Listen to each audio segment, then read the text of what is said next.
ವಿವಿಧ ಲಲಾಟನಾದ ಲಿಖಿತನಾದ ವಿಧಾತನೇ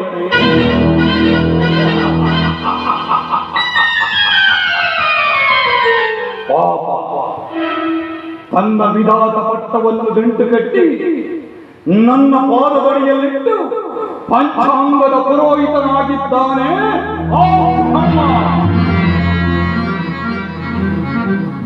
ಹಾಗಾದರೆ ಕ್ಷಣಕ್ಕೂ ನನ್ನನ್ನು ಕಾಡಿಸುತ್ತಿರುವ ಈ ಭ್ರಾಂತಿ ಕ್ಷಣಪಿತ್ತರಾದ ನವಗ್ರಹಗಳ ಕ್ರಾಂತಿಯೇ ಭ್ರಾಂತಿ. ಆ ನವಗ್ರಹಗಳೆಲ್ಲ ನನ್ನ ಸಿಂಹಾಸನದ ಹಂತ ಹಂತಗಳಾಗಿ ಹೆಗಲ ಮುರಿಸಿಕೊಳ್ಳುತ್ತಿದ್ದಾರೆ.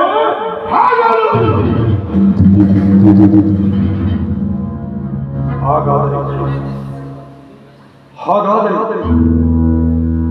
ನಿಮಿಷಕ್ಕೂ ನನ್ನನ್ನು ನಿಶ್ಶಕ್ತನನ್ನಾಗಿ ಮಾಡಿ ಗಾಢವಾಗಿ ಕಾಡುತ್ತಿರುವ ಆ ಕಾಣದ ಕೈ ಯಾವುದು? ಅದೇನು ಈ ಪ್ರಪಂಚದಲ್ಲಿ ನನಗಿಂತಲೂ ಪರಾಕ್ರಮಿದೆ.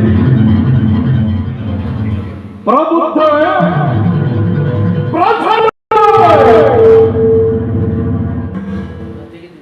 ಸರ್ವತ್ರ ಸರ್ವತಂತ್ರ ಸ್ವತಂತ್ರನಾದ ಪ್ರಬುದ್ಧ ರಾವಣ, ಚತುರ್ದಶ ಭುವನ ಭಯಂಕರನಾದ ಲಂಕೇಶ್ವರ ರಾವಣ, ಎಲ್ಲ ಬ್ರಹ್ಮಾಂಡ ತಂಡೋಪತಂಡಗಳ ಮೇಲೆ ಚಂಡಾಳವಲ್ಲ ತಂಡು ತಲೆಗಳ ಮಂಡಲದ ನಾಯಕರ ಗಂಡನೆಯ ಗಂಡನಾದ ಪ್ರಚಂಡ ರಾವಣ.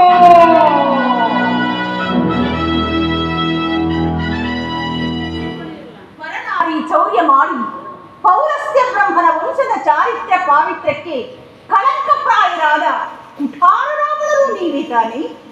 ಓ ದೇವಿ, ನೀನು ಈ ಅಪರಾತ್ರಿಯ ವೇಳೆಯಲ್ಲಿ ನನ್ನ ಏಕಾಂತಪುರದತ್ತೇಕೆ ಬಂದೆ? ಅಗ್ನಿಸಾಕ್ಷಿಯಾಗಿ ಕೈ ಹಿಡಿದ ಪತಿಯ ತಂದಿರಿಗೆ ಬರಲು ಯಾವ ವೇಳೆಯಾದರೇನು, ಯಾವ ಪುರವಾದರೇನು ಸ್ವಾಮಿ?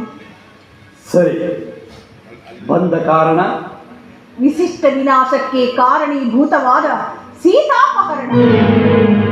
ದೇವಿ, ತೀಡಿ ಹೊಡೆದಂತೆ ಕೇಳುತ್ತಿರುವ ನಿನ್ನ ಪ್ರಶ್ನೆಗೆ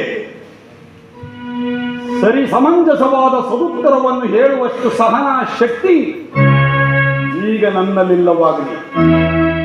ಆದರೆ ಮರೆಯದೆ ನೆನಪಿನಲ್ಲಿಡು, ಈ ಪ್ರಪಂಚದಲ್ಲಿ ಯಾರಾಗಲಿ ಏನನ್ನಾಗಲಿ ಯಾವುದನ್ನಾಗಲಿ ಕಾರಣವಿಲ್ಲದೆ ಮಾಡುವುದೇ ಇಲ್ಲ.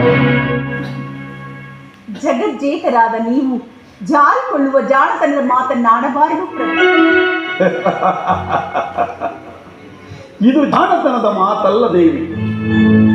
ಜಾಗೃತ್ ಸ್ವಪ್ನ ಸುಸುಪ್ತಿಗಳಲ್ಲಿ ಸ್ವಾನುಭವದಿಂದ ಕಂಡುಕೊಂಡ ಕಠೋರ ಸತ್ಯ.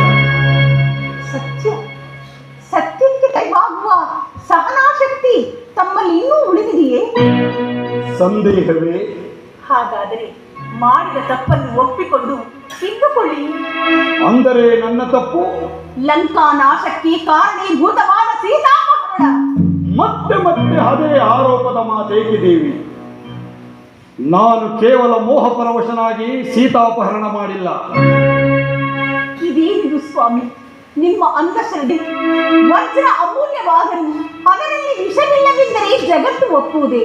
ಹುಡುಕಿ ದುಃಖ ಪಡುತ್ತಿದ್ದೀರಿ. ಮಂಡೋದರಿ, ಹಠ ಮಾಡಿ ಹಾಳಾಗುತ್ತಿದ್ದೀರಿ. ಮಂಡೋದರಿ, ಎಂತಹ ಜಗಮಂಡರಾಗಲಿ ಅಮಾವಾಸ್ಯೆ ಅರ್ಧರಾತ್ರಿಯಲ್ಲಿ ಕಂಡ ನೆಲಬಾವಿಗೆ ಹುಣ್ಣಿಮೆ ಅವನಲ್ಲಿ ಅವಮಾನ ಬೀಳುವರೆ.